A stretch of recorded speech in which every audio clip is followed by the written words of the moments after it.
Hi, Pete Santoro from Software Automation. I'm answering questions at softwareinc.com. You can email those questions to me, or you can post them in the video below. And if you like what we're doing, subscribe. So one of the questions I got is, do you expect to see the home goods, footwear, and apparel manufacturing floors to look like in the near future? What do you expect them to look like? Okay, so good question. That's a big range of products. So home goods obvious is bath mats, towels, pillowcases. Footwear is shoes. For us, it's the uppers. That's where 70% of the labor is. And then apparel manufacturing. Apparel covers everything that you wear. So obviously that's a big category. When we think about apparel, generally we shrink it down to basics. So we're thinking about t-shirts and polos and long sleeves. We're thinking about jeans, khakis, and we're thinking about dress shirts. Some variation of those. Those are the basic categories for us. So the first thing that sorry, just to go back, near future, I'm saying is 3 to 5 years. 5 years really still is near future in garment manufacturing.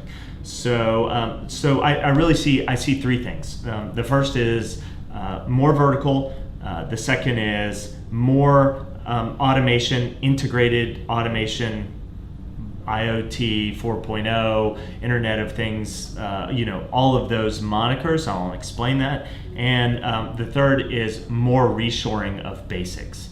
Okay, and I'll go into a little bit more detail on those. But those are the three things I expect to see on the floor. So the first is more vertical. I think this is a video all by itself. Okay, but generally speaking, if you have a farmer and a ginner and a fabric maker and a cut, make, trim, someone who's actually constructing the goods, you have margin in between each one of those categories, and there's going to be efficiencies if they all come together. Okay, so the first thing I would say I'd see is more vertically integrated manufacturers. And many of the manufacturers that are here, in order to survive, have done that vertical integration. What we're seeing with advances in technology is for that vertical integration to happen easier, with less cost, and faster, with more productivity. So all benefits for a local manufacturing mission.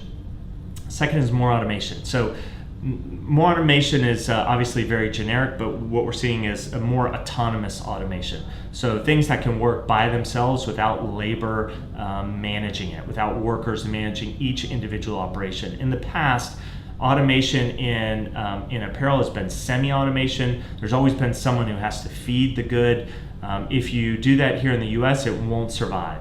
You need machines to be able to do a number of operations by themselves with a worker managing that line of operations. So we see more vendors coming together, integrating their technologies so that people can work more operations at the same time. Okay, and then the final piece is what we see as I see as more reshoring of basics. So today, many people come to us with kind of, hey, here's the premium good that we're trying to do, or the customized good, or and that's fine, and we'll be able to do many of those, and you'll see those more and more being automated. But you're going to need scale in this production process. You're going to need to be able to produce large quantities of goods. You're going to need to be able to produce them fast. You're going to need to be able to produce them without inventory.